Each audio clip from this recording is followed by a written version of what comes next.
All right, so in this journal here, I'm gonna skip the bell work and go straight into today's lesson. So last time I was with you guys, we talked about simplifying roots and we talked about adding and subtracting roots. This time I'm gonna hit into multiplying. So when you're multiplying roots, it's really important that when you multiply a root, that the roots need to be the same. Okay, like you don't want to multiply a square root with a cube root. There is a way you can do it, but for now, we're going to try to avoid this because it's really difficult and we don't have all the skill sets yet.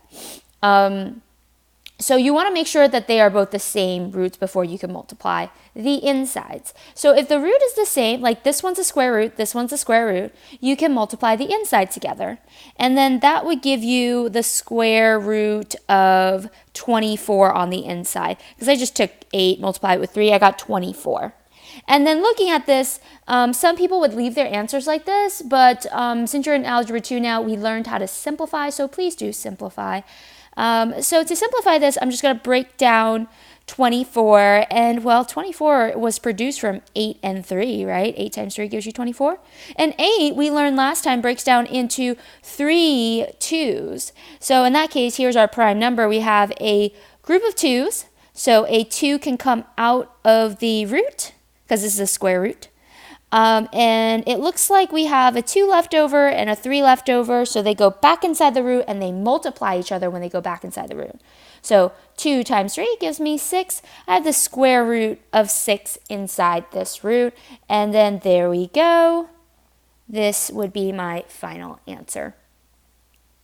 All right, and the next one here, they are both square roots as well, so that means I can multiply the inside with the inside. And you also can multiply the outside with the outside.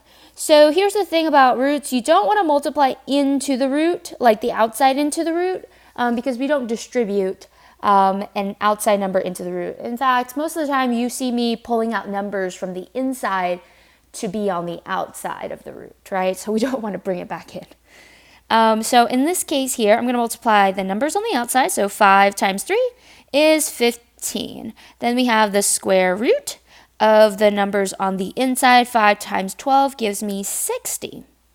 Okay, I think 60 I can break down. Let me do that to the side here. 60 is 6 times 10, 6 is 3 times 2, and 10 is 2 times 5. And so looking at this, this looks like my prime numbers. I have a 3, a 2, a 2, and a 5. That's a pair right there since this is a square root. And I'm going to bring that 2 out. So I already have like a 15 out here. Right? So I'm going to be bringing out a 2, so I'll multiply that 2 with the 15 later. And then I have a square root of my leftovers, which is the 3 and the 3 and the 5, so they multiply together to make 15. So 15 goes back inside my root. If I clean this up a little bit, 15 times 2 gives me 30, and I have a square root of 15 besides it, and that's it. Because in this case, I've already multiplied the outside and simplified the inside here. So I'm done. Last but not least, I have this one here. I just threw in an X in here to see how you guys would do. Just to explain things, they're both square roots, so you can multiply the inside. So when I multiply the 2 with the 6, I get, let's bring over the square root, 12. And then when I multiply the x to the first power with x to the third power, I get x to the fourth power. And then it looks like I'm just trying to take the square root of 12. 12 is made up of 4 and 2, and 4 is made up of 2 and 2. So it looks like I do have a pair. Let me write this on this side because I'm running out of room. So 2 comes out, and then it looks like I still have a square root of 2 that still goes back in. And then, again, remember this is a square root, so 2 goes into x to the fourth 2 times, so x squared comes out. And then that's it. I don't have any more leftovers. So this would be my final answer. All right. So now what we're going to be looking at here is a few homework problems together before I show you the last slide to this journal, because I want us to practice a few more of these skills before we jump into the next thing. All right, so I'm in packet 10 right now, so if you want to grab your packet with me and follow along, I'm on page 4 of the packet, and I'm going to start us with number 3 here because there's some really big numbers in here, and it's also a 4th root, so it's not something we do very often. So they're both 4th roots, which means that I can multiply both of these insides together, and so if I take 7 and multiply it with 343, I get... let me do this in black. The 4th root of 2401. So 2,401 is what my calculator says. And looking at this, I'm not sure, what does 2401 break down into yet. But here's the thing I would start first. First, try to use your calculator to see if it takes the 4th root of 2401 nicely, like it's a perfect 4th root. If not, then we'll start dividing some numbers and trying to figure out what multiplies to give us this big number. So let me switch my camera to my calculator here to show you what I mean. Let's see, where's my photo, my video? Is there a way I can add a video? Yes, I can. Okay, I'm gonna switch my camera. Okay, so here is my calculator. I'm trying to get this to focus. Maybe if I do this in the light, that may be a little bit better. So you want to hit math, which is on the far left side, and you can see the screen pops up to focus. And you want to hit like option 5, because 5 has an X there. It just means that you want to plug in whatever root number you want, and we need a 4th root. So I'm going to hit 5 on this keyboard here, and then this crops up on the screen. Now, yours might look a little bit different than mine. Yours might have ANS, and so all you have to do is like go use your arrow keys and go on top of the ANS and then put in your number. So I'm going to put in 4, and then I'm going to put in that big number, so 2401, and there it is. And I'm going to press enter to see if this is a nice root, and it is. It gives you 7. So that means that I guess 7 times itself 4 times gives you 2401. So that's what it means to be a 4th root. Let me put this over here. Is that basically when you take the 4th root of this number, you get 7. But what that really means is that this decomposes to 7 4 times. And then you would have like a quadruple of that, and you could pull that out the root. All right, so the answer in this one is just 7. Let's try the next one. So this one here is a square root and a square root, so we know we can multiply the insides together. So I'm going to go ahead and multiply the outsides first, so that gives me 15. And then I have a square root of 2 times 8 is 16. X times x is x squared. Right? X times x gives me x squared. So looking at this here, the square root of 16, well, square root of 16, I know in my calculators is 4. So in this case, 15, like I don't have to do a factor tree with this because this is just a normal type of square root. Most people know what the square root of 16 is. So pulled out the 4, and then I have a square root of x squared. And so basically you're dividing this 2 by 2. So 2 divided by 2 is 1, so you have x1. And just cleaning this up here, 15 times 4 gives me 60. And then I would have an x to the first power. And that's it. That's all I can do to simplify. All right, the last one here for number 6, they are both cube roots, so I can multiply them. And if I do, I need to multiply the outsides first. So 3 times 2 gives me 6. Then I'm going to write over my cube root. And then I have 36 times 6 gives me 216 is what my calculator says. And then I have my x times x squared. That's an x to the first power times x squared, so that gives me x to the third. And again, that's y to the first power times y to the second power, so I add the exponents when I multiply, so that's y to the third again. And so looking at this, I have to take the cube root of 216, and so I'll do that in my calculator, and when I did that, it actually gave me 6. So this is actually a nice cube root. So apparently 6 times 6 times 6, when you multiply it 3 times with each other, you get 216. So that means I can bring out a 6, and well, I have to pull down the 6 first, and then I'll bring out my 6, so that'll be 6 multiplying it. The cube root of x cubed is just x to the first power, because 3 divided by 3 is 1. And then 3 divided by 3 for y is y to the first power. And just cleaning things up, 6 times 6 is 36. Xy comes down. And there we go. That's my final answer, because I can't really simplify any further. All right, so let's talk about that last slide that I haven't gotten to yet. And then we'll do 2 more homework problems together. So this is back to journal 46 here. And I want to talk to you guys about what do you do when there are parentheses? So I think all of us have this intuition, because it's not the first time we've seen parentheses, right? This is, a distribution problem, or like a foiling problem. So starting with the first one here, I need to multiply this outside root here with the inside.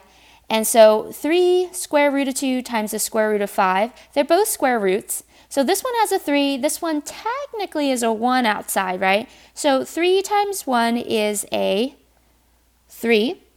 Then you have a square root of 2 times the square root of 5. So that makes a square root of 10. And then I'm going to multiply it to the second term here.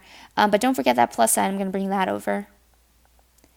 So this is a number and this is a number. So 7 times 3 gives me 21, but this one doesn't have a root, so I'm just going to steal this root and bring it over. So this is just a square root of 2.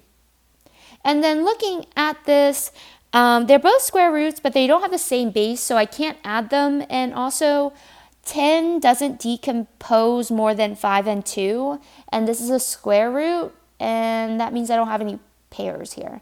Neither is 2, because 2 is prime, so 2 times 1. So I can't simplify the root any further, and that means that the bases can't be simplified. So this is it. This is my final answer. All right, for E here, so I have 2 terms here, 2 terms here. I'm going to be doing a foiling technique here, so nothing that we haven't seen before. We have a square root of 5 times 2 square root of 5. That's going to give me 2 square root of 25, because, technically there's a 1 in front of here. So 1 times 2 is 2. 5 times 5 is square root of 5, and that's going to be under the root. And then I'm going to multiply this square root of 5 with 4. So again, 1 times 4 is 4, and then the square root of 5 just pulls over since this one doesn't have a root, so I'm just going to bring down that one. Then I have the other negative 2 that I need to distribute. So negative 2 times 2 gives me negative 4 square root of 5. Negative 2 times positive 4 is negative 8. And looking at this, I already noticed that the middle terms here, they are opposites. That's a positive 4, that's a negative 4, and they're both square roots of 5. So they're going to cancel, and so I don't have to worry about those anymore. Square root of 25, that's a number that most people know. Square root of 25 is 5. Or if you don't know, then just use your calculator. Bring down the 2, and then I'm going to be multiplying it with the 5 because the 5 comes out of the root. Then negative 8 comes down. 5 times 2 is 10, minus 8 is 2. So my answer here is a 2. All right, so I think if you're good with these 2 example problems, let's do some problems from the homework packet, and I'm going to choose number 8 and number 10 for us to do. Okay, so in this packet on page 4, I'm doing number 8 first, and you can see there's a root out here and a parentheses here, so I do need to distribute. So I'm going to go ahead and distribute the first one. So this is a 2, and technically there's a 1 in front of this square root, even though it's not written, it's implied to be 1. So 2 times 1 is 2. Then they're both square roots, so I'm going to multiply the insides together. 5 times 6 is 30. And then I'm going to multiply this root with 2. So 2 times 2, these 2's multiplied will give me positive 4, and then I have a square root of 5 that I'll bring over. Now, looking at this, they are not the same base. They are both square roots, but they are not the same base, so I can't add them. And I'll try to attempt to break down 30. 30 breaks down as 6 and 5. 5 is prime, but 6 is 3 times 2. But looking at this, it still looks like, sorry, I didn't mean to cross out the 5. It still looks like I don't have any pairs, right? This is a square root. And for a square root, I'm looking for pairs, but I have a 3, a 2, a 5. They're all not the same numbers. So there's no duplicates here, which means that this square root cannot be simplified more than, square root of 30. So I can't do anything here. And we know that 5 is a prime number, so I can't, break that down any further than 5. All right, so I guess this is my final answer since I can't really simplify any further, so I can't combine anymore. All right, with number 10 here, I am doing a foiling technique. I'm going to multiply the first term with the first term. So 2 times 3 gives me 6, and a square root of 5 times 3 is 15, plus square root of 2 square root of 5 times 4 square root of 5. So this 2 times 4 gives me 8. And then square root of 5 times the square root of 5 is 25. And then I'm going to take the 4 and multiply that through. So that's going to be 4 times 3, which is 12, square root of 3. And then 4 times 4 gives me 16, square root of 5. All right. So looking at this, I think the only thing I see that I can do to simplify is that this square root of 25 is actually a 5 eventually. So I'll multiply that 8 with the 5 to get 40. And then I'll bring everything else down.